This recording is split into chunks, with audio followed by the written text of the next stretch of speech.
Valley Metro is paying up to $200,000 for a partnership with Waymo that will test how to use self-driving cars to deliver people to bus stops and light rail stations. Between 30 and 50 Valley Metro employees, who haven't yet been selected or signed up, are expected to take part in the program. They'll be shuttled by self-driving vehicles to and from transit access points, then take a bus or light rail to work or other destinations, before reversing the process later in the day. Waymo stands to earn billions in profits from its autonomous robo-taxis in the next few years, but Valley Metro, which runs the regional bus and light rail services, is sharing the costs of the experiment. Transit officials say the project is worth the money because it will help show the impact autonomous vehicles could have on the public transportation system.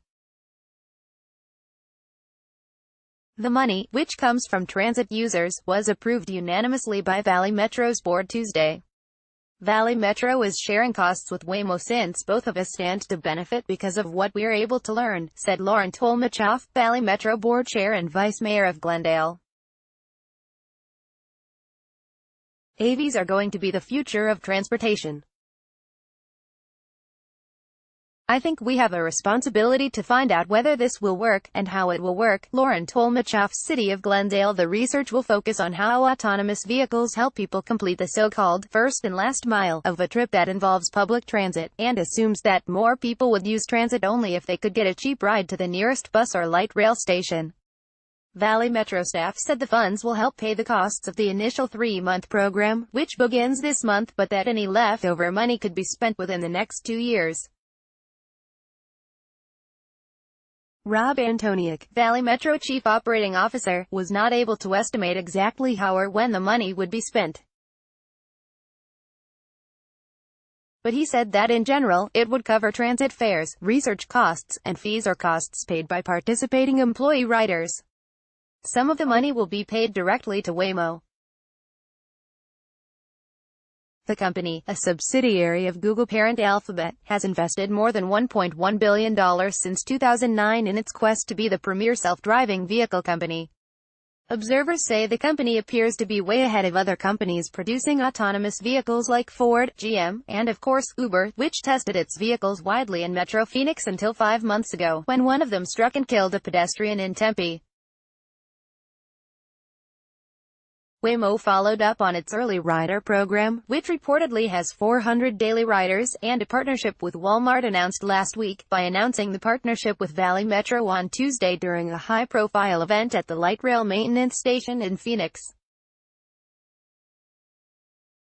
Valley Metro CEO Scott Smith and Waymo told the crowd of local politicians and dignitaries that the transit agency had been looking to partner with an autonomous vehicle company for more than a year, finally settling on Waymo because it was already testing vehicles in the real world. Employees will basically be the test crew, riding with Waymo to other transit points, Smith said. The agency will eventually figure out how to meld the program with Valley Metro's Ride Choice program, which offers a taxi service at heavy discounts to senior citizens and disabled people.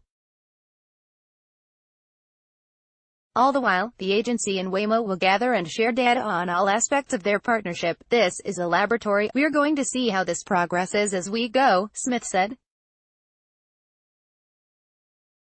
One goal of Waymo's is to make sure the cost of riding in a self-driving vehicle for that first, or last, section of a trip, from a person's home or office to a transit point, will be much cheaper than using a taxi or ride-sharing service like Uber or Lyft to do the same thing. Smith, in a later interview, told Phoenix New-Times that he expects to see a seamless service in the future, in which riders would pay one small fee that would include the fare for an express bus or light rail ride, as well as the fare of the short-trip self-driving vehicle that drops off, and later picks up, the rider. While Uber might charge $30 or more for a ride of a few miles in a very busy area, a combo transit and autonomous vehicle ride might only cost $3 or $4 for a one-way trip. However, the subject of how much a Waymo ride might cost, when the service finally goes commercial, is a sensitive one with the secretive company. So far, early rider rides have been free, but a Bloomberg.com article this week revealed that a ride-hailing phone app created by Waymo offers the first indication of Waymo's early experiments with pricing. The app listed a price of $19.15 for an 11.3-mile ride. For example, Bloomberg reported, adding that the price was cheaper than a taxi but similar to that charged by Lyft or Uber. But Waymo told Bloomberg that the app does not reflect the various pricing models under consideration. Sean Stewart, Waymo's new chief business development officer, fled from New Times at Tuesday's event when asked what the price point of Waymo's ride-hailing service might be.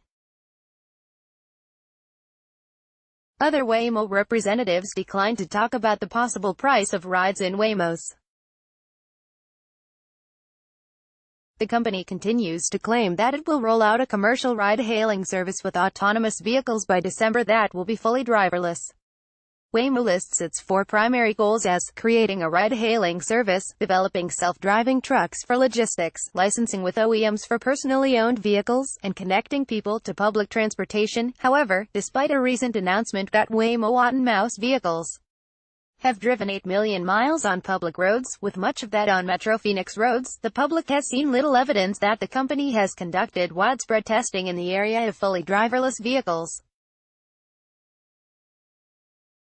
With the early riders, Valley Metro employees who participate will be asked to sign non-disclosure agreements.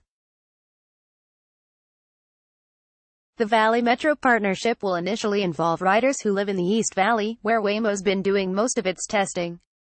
Most or all of the vehicles being used will employ backup drivers instead of going fully driverless. Smith said that Valley Metro's risk management team is confident in the Waymo technology, adding that, "We've managed the risk, and shared the risk with Waymo in a way that we both feel comfortable."